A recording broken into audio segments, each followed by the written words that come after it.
You're tuned in to Ask the Master Auto Technician. Car questions? Get answers right now. Call 850-763-0555. James Auto Center, we fix it right, guaranteed. Beep, beep, beep, beep, yeah. All right, good morning, everybody. It's Tuesday morning. It's early, but it's not bright, as my wife says. But it is. The days are getting a little longer. The light's getting a little longer. The days stay the same. No matter what you say, the days don't change length. The brightness does get a little bit brighter, and it is Tuesday morning. And it's kind of nice to be able to see where you're going when you're coming to work. And when they change it back to daylight savings time, we'll be back in the dark again when we start doing our show. But that's just temporary. It works. Yeah, this time of year, it's not quite winter. It's not quite summer. I guess you might call this spring. Yes, it is. And you might start thinking about when you get in your car that you hit the button to turn the air conditioning on and you don't get anything. You may get air coming out. You may get hot air coming out, but there's no cold air. And you're going, oh no, what's wrong? And you take it to a shop, they look at it and they say, well, you know, your compressor's bad, or it's low on refrigerant, or whatever. But that's one of the things I want to talk about. Too many people find their their air conditioning's low, and they take it to a shop and they, quote, add to it to top it off to get it where to cool. And they're not doing anything other than looking at gauge readings, or they're not actually putting in the correct amount. Today's cars, a little bit overcharged or a little bit undercharged, can have catastrophic effects on your compressor. An overcharged system by 10%. Now here's what's going on. We're talking about systems that hold less than a pound. That's right, less than 16 ounces. When they get down to about 10 to 12 ounces, they don't cool very well. And you take it to a shop, or you go buy a suicide kit at the local auto parts store and you hook it on the low side. You start the car up, you put it in there, and it starts cooling, and you say, I have found it. And then you get in the car, and all of a sudden the compressor's on, and you still got hot air, or you go down the highway and it gets a little cooler. And what's happened is you've just destroyed your compressor. You cannot, and I'm going to repeat this, and I don't care what anyone says out there, because you can prove it to me, it doesn't work this way, but it does work this way. On today's newer cars, if where the low side Schrader is, it's not very far from the compressor. And if you want to try to top it off and just put it on there and try to add to it, especially if you turn that can upside down, where it's going to be getting liquid out, you're going to take out that compressor. You're going to take it out. You cannot compress a solid. A liquid. That's what it is. It's a liquid. It's right in there. Now you can compress air. You know, that's easy to be done. That's what compressors do. They compress refrigerant, and they bring it up to higher pressures. But now you're putting a liquid on top of it, and something's going to give. Normally, what I see, it ends up bending a reed valve. I've had people come in here, brand new cars. Well, relatively brand new cars, 2-3 years old. And they thought that, yeah, years ago when our air conditioning had a leak, I'll just go put a suicide kit in it. That's what we used to call them. And they'd charge it up and not think anything about it. And usually it worked out all right, because back then we had 3-4 pounds of refrigerant in a vehicle. The low side line was far enough away from the compressor to keep it from slugging the compressor with liquid. But all that's gone away. Now we have to charge on the high side. And now we have to charge after completely vacuuming the system down, making it sure it holds vacuum for at least 10 minutes. At 29.99999, it's got to hold that. If it doesn't hold that, we know we got a leak. We need to tell the customer we have a leak. We need to figure out where it's at. But people out there that are taking it to the shop, we do air conditioning work, $19.95 plus refrigerant or whatever. That's a sure cure way to kill your air conditioning and have yourself a $1,500, $2,000 bill. Because the way to properly charge an air conditioner, I want you to listen, please. The way to properly charge today's air conditioners: remove all the refrigerant from a machine, from the car. Remove it all. Make sure it holds a vacuum. Charge it exactly within a gram of what it's supposed to be. Too many people just sit there and throw a can in there, look at gauges. You cannot look at gauges and get a proper charge. You cannot just sit there and feel the lines and get a proper charge.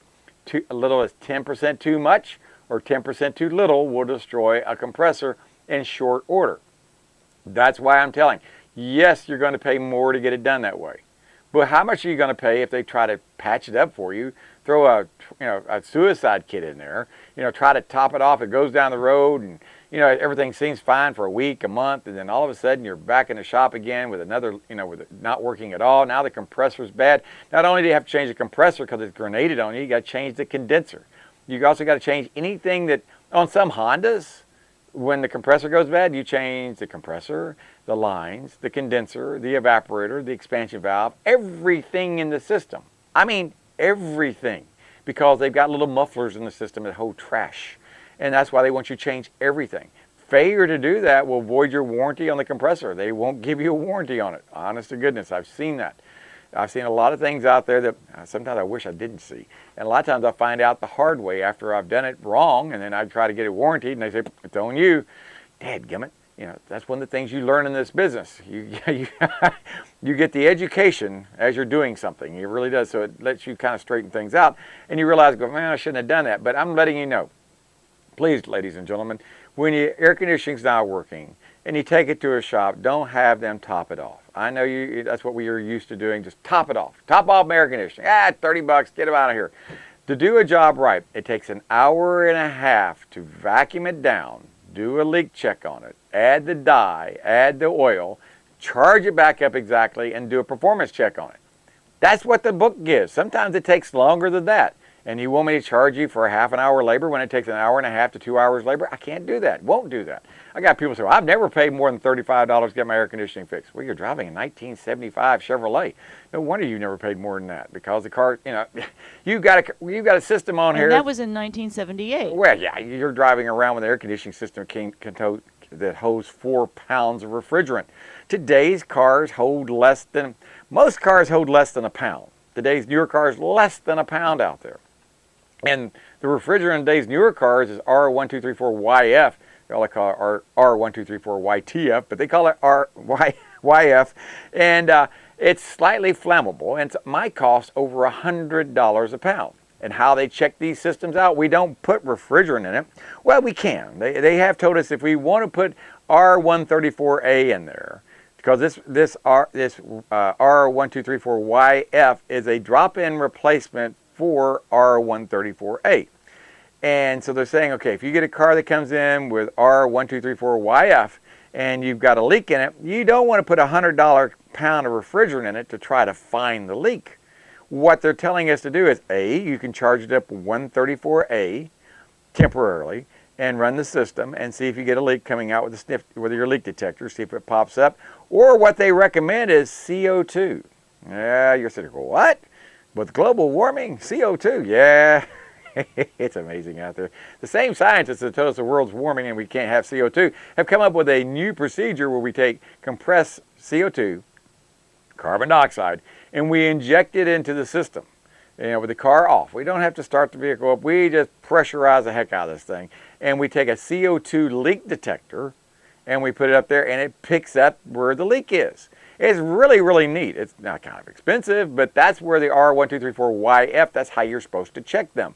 Now, you can also check them with dye, just like we've always done. But the dye doesn't turn green. It's a purple dye. It looks, when you look at it with a light, it's purple in color. And the CO2, that's a neat little system they're working out right there. We charge the system up with CO2 gases, and then you take the CO2 leak detector, and it pops out where your leak is. In most cases, it's always where it has been. It's either going to be at the connections, or it's going to be outside on the connections, or it's going to be at the Schrader valves, or it's going to be at the compressor, or normally if you can't see it anywhere outside and there's no evidence of a leak anywhere, check the inside of the car. You're usually going to find it's going to be the evaporator. That's the most expensive repair out there when it comes to air conditioning, is pulling the dash apart and putting in a new part. You can sometimes put in things to stop the leak. I'm not telling you it's going to work 100% of the time. Sometimes they work, sometimes they don't. But I have put them in cars where they do seem to work depending on the size of the leak and depending how much it'll hold vacuum.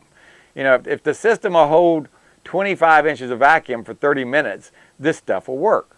But if it won't hold vacuum, 25 inches of vacuum for 30 minutes, this stuff's not going to work.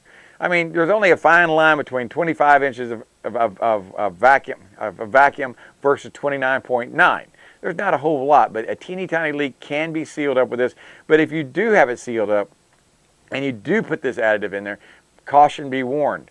Please, if you take it to another shop, let them know you have a sealer in it. Because if they put it on their machine on there, you could actually tear up their machine if you draw that refrigerant out and it's got the leak detector. Once it meets air, they could have themselves a very expensive repair bill on their machine. That's why we have to be very, very careful when we work. We have to test the system out first.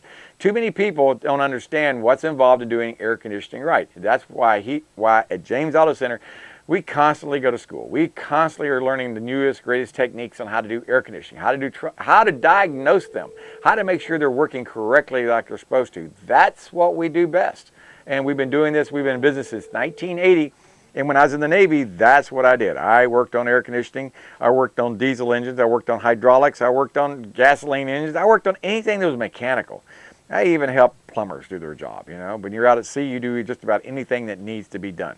So that's one of the things that we do at James Auto Center. We take care of air conditioning. We take care of your car. And if you've got a car question, pick up that phone. We're here every morning from 6 to 6:30. I got Brandon Caldwell will be calling. He's calling right now. He's on the other line right now, and he is our newest mosquito control commissioner on the beach out there. He's just got back from San Diego for a conference out there, and he's learning a lot about making sure that we keep mosquitoes under control. So when we get back from break, we got about a minute or so before we go, we're going to be talking to him. But remember, when you're dealing with air conditioning, do not go by the quickie auto part places and buy a charge-up kit. I know they say it's real easy, hook it up, follow the gauge, but I want to tell you something. If you do this, you stand a chance of having just a small bill, maybe a couple $100 bill. Now you're probably talking $1,300, $1,400, $1,500 because now you've ruined the compressor. And that's a lot of work when you have to take that compressor off, change the dryer, flush the lines out, get all the oil out, put in fresh oil in it, fresh dye in it, do all that work. We're talking about 5 to 6 hours worth of work. And you're not going to get, and that could be avoided by not adding a suicide kit to it and saving yourself some money and a lot of time and trouble. Hey, this is James Morris. If you've got a car question, give us a call, 850-763-0555 for an automotive question, or just call that number Monday through Friday from 7 to 5 o'clock and talk to our service advisor, and we'll see if we can get you in here. I got Brandon Caldwell calling, and we'll be right back to talk to him. And if you got any questions about mosquito control, give us a call. We'll be right back. James Auto Center, we fix it right.